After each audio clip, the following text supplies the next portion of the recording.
করে হয় আমাকে প্রেমপত্র দেওয়ার? আমি ইচ্ছা করে দেইনি। তোকে আর কিছু বলতে হবে না। তোদের মতো কিছু ছেলের জন্যই আজকে মেয়েরা সমাজে অবহেলিত। প্রথম দিন ভার্সিটিতে এসেই মেয়েদের প্রেমপত্র দেওয়া শুরু। জানি না সামনে আর কি করবি। তোকে দেখে তো মনে হয় একদম নিষ্পাপ বাচ্চা, কিন্তু তুই যে এমন একটা কাজ করবি তা তোকে দেখে কেউই বুঝতে পারবে না। আর শোন, কখনো কোনো মেয়ের সাথে এই রকম করবি না। মাথা নিচু করে দাঁড়িয়ে আছি। অনেক ছাত্রছাত্রী দাঁড়িয়ে আমাকে দেখছে। কোনো কিছু না করেও এইভাবে সবার সামনে অপমানিত হলাম। অবশ্য অপমানিত হওয়া আমার কাছে নতুন কিছু নয়।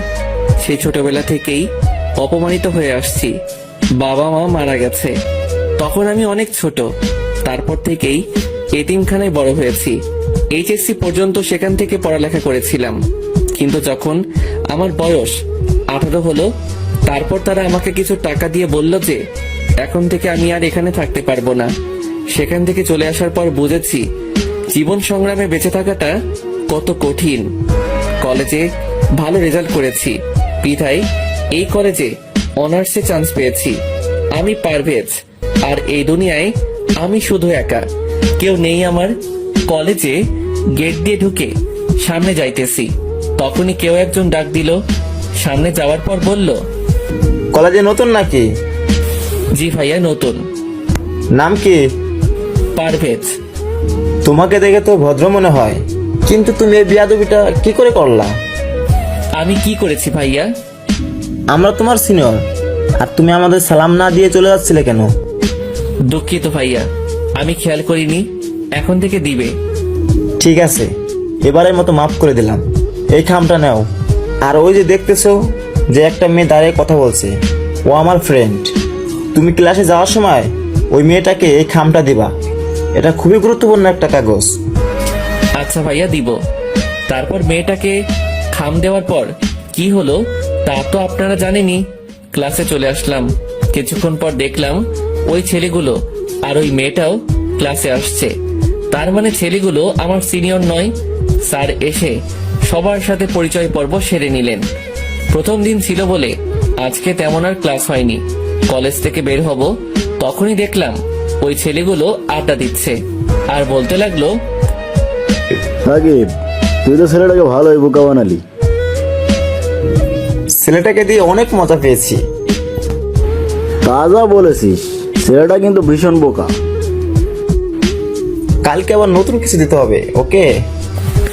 এই বলে সবাই হাসতে লাগলো।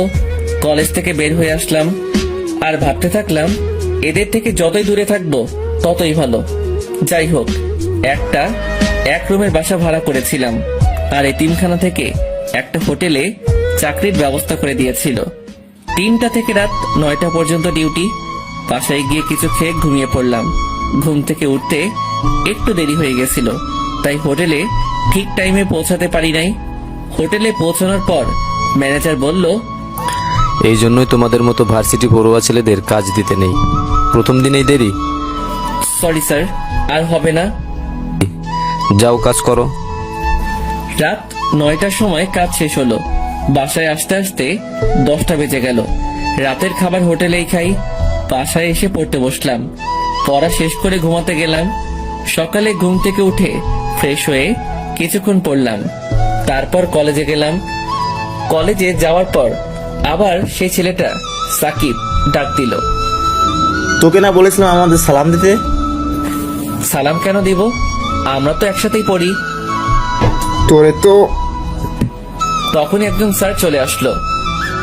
কি হচ্ছে কি এখানে? যাও ক্লাসে যাও। তারপর ক্লাসে চলে আসলাম। ক্লাসটা শেষ করে যখনই বাইরে আসবো তখনই একটা ছেলে আমাকে ধাক্কা দিল।